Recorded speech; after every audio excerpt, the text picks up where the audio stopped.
আবার কৃতজ্ঞতা জানাচ্ছি যে যখনই আমরা আপনাদেরকে আহ্বান করি, আপনাদেরকে আসার জন্য অনুরোধ করি, আপনারা আসেন এবং আমাদের বিভিন্ন খবরগুলো সবাইকে জানাতে সহায়তা করেন। আজকে আপনাদের প্রতি কৃতজ্ঞতা। আপনারা আজকে খুব কম সময়ের মধ্যে আপনারা এসেছেন। ভাবলাম যে কী পরিস্থিতি হচ্ছে, কি হচ্ছে, এই ব্যাপারগুলো নিয়ে আপনাদের সাথে আবার একটু কথা বলি। কিছুক্ষণ আগে আমি আমার কমান্ডারদের সাথে, জিওসিসদের সাথে কথা বলেছি। পরিস্থিতি এখন অনেক উন্নতি হচ্ছে। আস্তে আস্তে ধীরে ধীরে আমার ধারণা যে 3-4 দিনের মধ্যে পরিস্থিতি স্বাভাবিক পর্যায়ে চলে আসবে। তবে যারা এই সমস্ত অপরাধ করেছে তাদেরকে আমরা ছাড় দিব না। অবশ্যই তাদের বিরুদ্ধে আইন ব্যবস্থা গ্রহণ করা হবে। আপনারা দেখতে পাচ্ছেন আমার সাথে 2 নেভি চিফ এবং এয়ার চিফ আছেন। আমরা একসাথে কাজ করছি।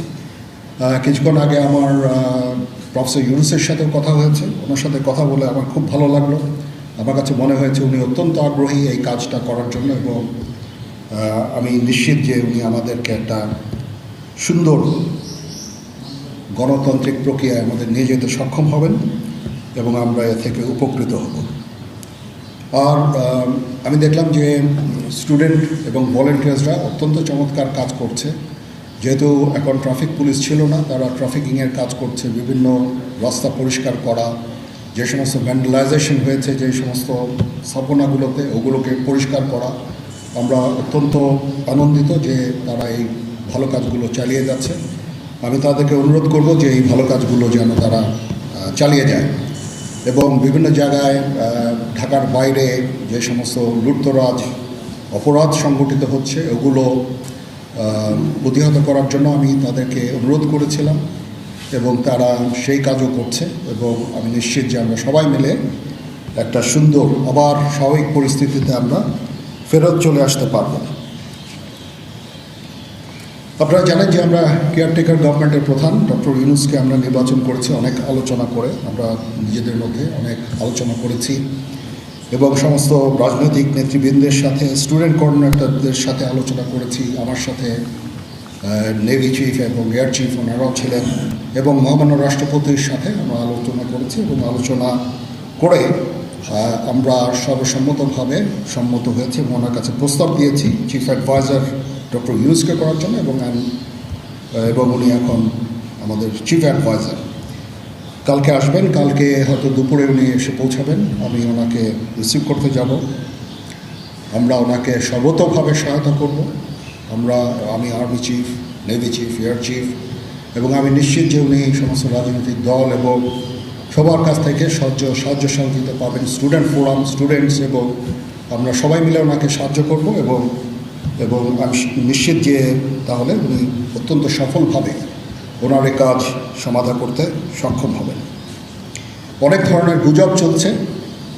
আমি জনগণকে আহ্বান করব এ ধরনের গুজবে যেন কান না দেয়। আমরা একটা চমৎকার পরিবেশে সুন্দরভাবে সবাই মিলে আমরা কাজ করে যাচ্ছি। আমার সেনাবাহিনী নিয়ে বিভিন্ন সেনানিবাসের মধ্যে বিভিন্ন কিছু হচ্ছে ইত্যাদি সমস্ত গুজব রটনা করা হচ্ছে। এগুলোতে আপনারা কান দিবেন না এবং আপনারা এই ধরনের গুজব ছড়াতেও দয়া করে সাহায্য করবেন না। আমি জানি সবাই এটা ইচ্ছা করে করেন না, হয়তো আউট অফ প্যানিক আপনারা এটা করেন। এই জিনিসটা থেকে নিবৃত্ত থাকলে এটা ভালো হবে এবং আরেকজনকে কোনো নিশ্চিত না হয়ে কাউকে এ ধরনের কোনো খবর সংবাদ আপনারা দেওয়া থেকে বিরত থাকবেন, তাহলে এটা আমাদেরকে সাহায্য করবে। পুলিশের পুনর্গঠনের কাজ চলছে। এখন পুলিশ প্রধান একজন নিয়োগ দেওয়া হয়েছে। আমি নিশ্চিত যে পুলিশের মনোবল আবার ফেরত আসবে এবং পুলিশ একটা প্রফেশনাল ফোর্স হিসাবে ভালোভাবে তাদের দায়িত্ব পালন করতে সক্ষম হবে। সর্বশেষে আমি আপনাদের নিশ্চিত করতে চাচ্ছি যে সেনাবাহিনী, নৌবাহিনী, বিমান বাহিনী সর্বদা জনগণের সাথে আছে এবং থাকবে এবং আমরা কাজ করে যাব, পাশাপাশি সবার সাথে মিলে কাজ করে যাব এবং আমরা একটা সুন্দর ভবিষ্যতের দিকে যেতে পারবো, ভবিষ্যতে পৌঁছাতে পারবো বলে আমি বিশ্বাস রাখি। আপনারা আমাদের সবাইকে সাহায্য সহযোগিতা করবেন। আপনাদের সাহায্য নিয়ে ইনশাল্লাহ আমরা এটা করতে পারবো। আপনারা মিডিয়া অলরেডি অত্যন্ত দায়িত্বপূর্ণভাবে আপনাদের সংবাদ পরিবেশন করছেন। আমি আবার আপনাদের কাছে এই জন্য কৃতজ্ঞতা জানাচ্ছি এবং ইনশাল্লাহ আমরা সবাই মিলে দেশকে একটা সুন্দর একটা পরিবেশ আমরা সৃষ্টি করতে পারবো এই দেশে এবং আমরা সবাই ভালো থাকবো ইনশাআল্লাহ। এখন আপনাদের যদি কোনো কোয়ারিজ থাকে, কোনো প্রশ্ন থাকে আমাকে করতে পারেন। আমি যদি আমার জানা থাকে আমি অবশ্যই এটার উত্তর দেব। কালকে আমরা শপথ গ্রহণের জন্য যথাসাধ্য চেষ্টা করছি।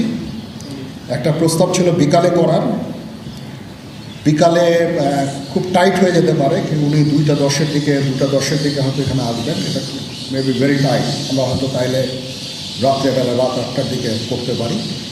হয়তো 400 জন লোকের উপস্থিতি এখানে থাকবে। এই পরিসরে আমরা শপথ গ্রহণের অনুষ্ঠান ইনশাল্লাহ করব।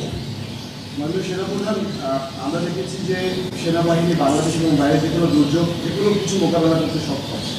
রিসেন্টলি আমরা দেখতে পাচ্ছি যে বাংলাদেশের বিভিন্ন জায়গায় দুর্বৃত্তরা ডাকাতি থেকে শুরু করে লুটতরাজ করছে এবং গতকাল রাতের বেলা মোহাম্মদপুর, ধানমন্ডি এই এলাকাগুলোতে ঘটনা ঘটছে রাজধানী শহরে। এবং এই বিষয়ে আসলে সেনাবাহিনী কি পদক্ষেপ নিচ্ছে এবং সাধারণ মানুষের কিন্তু উদ্বেগ উৎকণ্ঠার মধ্যে রয়েছে? হ্যাঁ, প্রথম কথা হচ্ছে যে আমি দায়িত্ব নিয়েছিলাম অবশ্যই, এবং আমি রাজনৈতিক নেতৃবৃন্দর কাছ থেকে এই কথাও আমি ওনাদেরকে আমি বলেছিলাম যে আপনারা আমাদের সাহায্য করেন, যে মুহূর্তে এই ট্রানজিশনটা হবে এ ধরনের সমস্যার সৃষ্টি হতে পারে। এবং ওনারাও আমাকে বলেছিলেন যে ওনাদের যতদূর সম্ভব সাহায্য করবেন। তারপরেও কিছু কিছু ঘটনা ঘটেছে।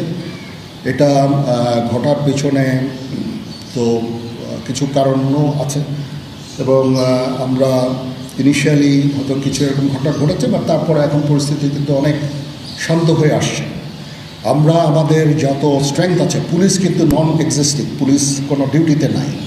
পুলিশের একটা বড় ফোর্স, এটার যে ভয়েড যেটা সৃষ্টি হয়েছে, এই ভয়েডটা সেনাবাহিনীর স্ট্রেংথ দিয়ে এটা পুরো করা সম্ভব না। আর তারপরেও আমরা যথাসাধ্য চেষ্টা করে যাচ্ছি, এবং হাজার হাজার লোককে আমরা কিন্তু এই সমস্ত সমস্যা থেকে আমরা উদ্ধার করেছি। বহু পুলিশ, আমার জানা মতে বহু পুলিশ, অনেক থানা, তারপরে সরকারি কর্মচারীদের রেস্কিউ করা, এই সমস্ত কাজগুলো আমরা করেছি। আমরা যেমন ইম্পর্টেন্ট জায়গা যেমন বিমানবন্দর, ডিপ্লোম্যাটিক এরিয়া, সেক্রেটারিয়েট, জাজেসদের অ্যাকোমোডেশন, তারপরে সেক্রেটারিদের অ্যাকোমোডেশন, এই সমস্ত গুরুত্বপূর্ণ জায়গাগুলিও আমরা প্রোটেক্ট করছি, এবং বিভিন্ন জায়গায় পেট্রোলিং করা হচ্ছে। তারপরেও একটা ইনিশিয়ালি 2-1 দিন এটা হয়েছে, সেই জন্য আমি অত্যন্ত দুঃখিত এবং বিব্রত। যাই হোক, এটা আমার যে স্ট্রেংথ যা ছিল এটা নেভি, এয়ারফোর্সও তারা তাদের মতো করে করেছে। আমরা যথাসাধ্য চেষ্টা করেছি, তারপরেও কিছু হয়ে গেছে। এটা আমার জাস্ট সিম্পলি আমাদের এনাফ স্ট্রেংথ ছিল না। বাট আমি নিশ্চিত যখন পুলিশ পুনর্গঠন হয়ে যাবে, তারা যখন আমার কাজে নেমে যাবে, তখন এই ভয়েডটা খুব সহজেই আমরা পূরণ করতে পারবো। পুলিশের একটা বিরাট সংখ্যক ফোর্স, পুলিশ ইজ একটা বড় ফোর্স। তো এই ফোর্স যদি নিষ্ক্রিয় হয়ে যায়, সেটার ভয়েড পূরণ করা সেনাবাহিনী, বিমান বাহিনী, নৌবাহিনী সবার পক্ষে সম্ভব না। আমরা এটার জন্য ডিজাইন করব। যাই হোক, আমি নিশ্চিত যে খুব শীঘ্রই তারা পুনর্গঠিত হবে এবং এই সমস্ত ভ্যান্ডালিজম এগুলোকে প্রতিহত করতে সমর্থ হবে। বাট আমি এটুকু আপনাদের বলছি যে যারা এই সমস্ত কাজে জড়িয়েছে তাদেরকে আমরা আইনের আওতায় আনার সর্বোচ্চ চেষ্টা আমরা করব।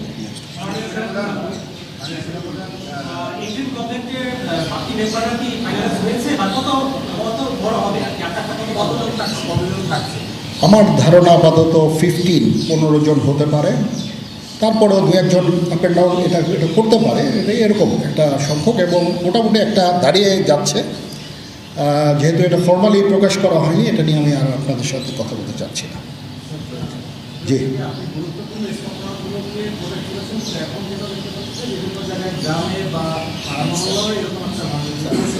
হ্যাঁ হচ্ছে, বাট সংখ্যা অনেক কমে এসেছে।